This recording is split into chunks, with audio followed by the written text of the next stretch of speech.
Welcome to the Avancera video podcast, the very first episode. It's great to have you here. If you don't know who I am, my name is Åsa and I'm a copywriter. There's another video here on the YouTube channel that tells you a bit more about me and what we do as a business in more detail in case you're interested. But for this session, we're going to be focusing on the LinkedIn summary and how we can improve that in a few simple ways. And I'm not going to go into detail about how to create the rest of your profile because there's a lot of people out there who do a much better job at that than me. So I'm just effectively going to focus on that one bit of information that most people will look at when they go and check out your profile, apart from your handsome profile picture, of course. But the purpose of your summary is effectively to sell you. Whatever way you want to look at it, that is effectively the purpose of it. It needs to do three things really. It needs to convey your skills, it needs to convey your specialisms, and it needs to convey your personality. So those three things need to somehow shine through in the copy that you create.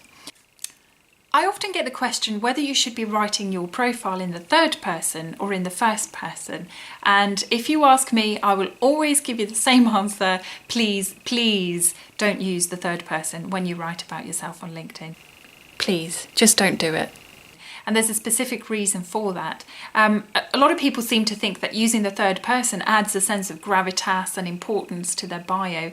And there's a certain truth to that, but there is a place for it and LinkedIn just isn't that place. If you're featured in a speaker program or if you've been written about in a press release, that's a good place to use the third person because that could technically have been written by anybody. However, your LinkedIn profile will always have been written by you. You own your own profile and everybody knows this. So writing about yourself deliberately in the third person could come across as a little bit pretentious.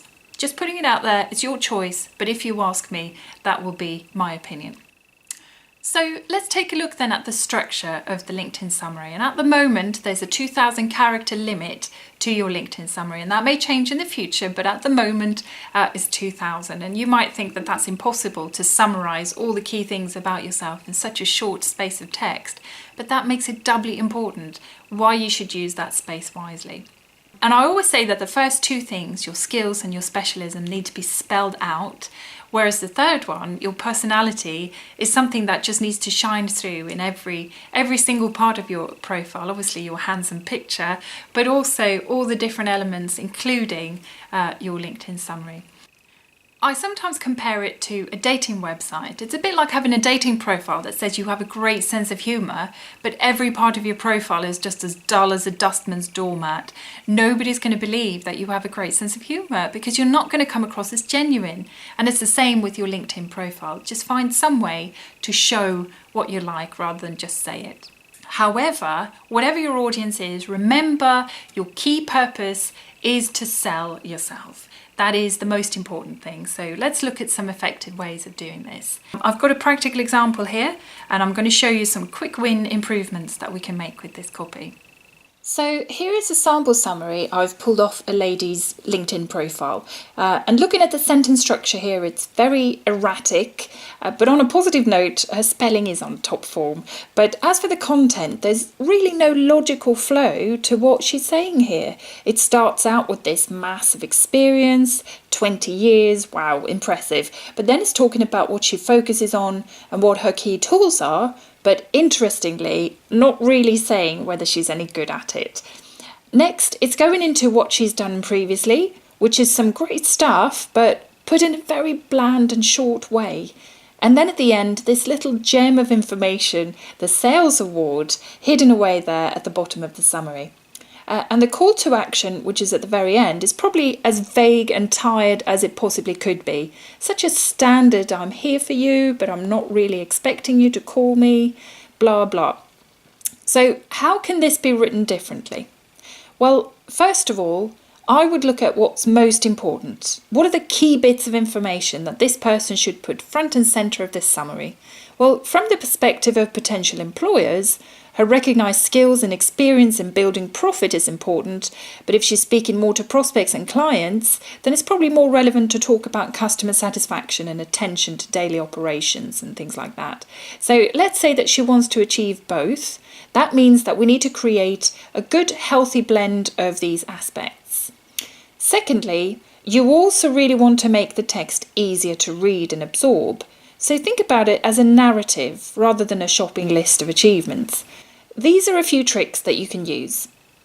Alternate long and short sentences. That really helps to create a variation in the text and make it more interesting to read. Use paragraphs to bundle information together. This is also to make it easier to read and absorb because nobody wants to plough through long blocks of text. Vary the ways in which you start sentences. This is the easiest way to improve any piece of copy. Just to avoid sounding monotone or repetitive, keep an eye on the words you use and make sure you're not repeating yourself. Embellish and extrapolate your accomplishments. Now, this is you selling yourself, remember? Don't just say you do something, say that you do it well, say that you do it extraordinarily well. That's how you make the reader understand that you're actually the best choice for them. So this is how I would rephrase this summary. I'm an award-winning sales leader in the manufacturing industry, focused on creating long-term business profit while providing my clients with excellent care and attention. Thanks to 20 years of strategic management experience, I confidently lead my team at business name in serving a range of large and medium corporate organizations. I regularly undertake strategic sales analysis to ensure the business is moving in the right direction and continuing to offer genuine value to clients. Having supported both multinational organisations and smaller regional firms, I understand the sales requirements of various sized businesses and know how to tackle the challenges involved. Whether it's hiring sales staff, inducing new recruits, or managing the daily operations, I'm dedicated to delivering the best value possible. Discover more about business name. Check out this case study to get a flavour of how we serve our clients and provide them with long-term solid results. Now, doesn't that read a lot better? You can see a structure here. It's starting with the key things, then cascading down into more granular experience and details. That's it for this session. I hope you found it useful and I look forward to seeing you in the next episode. Bye!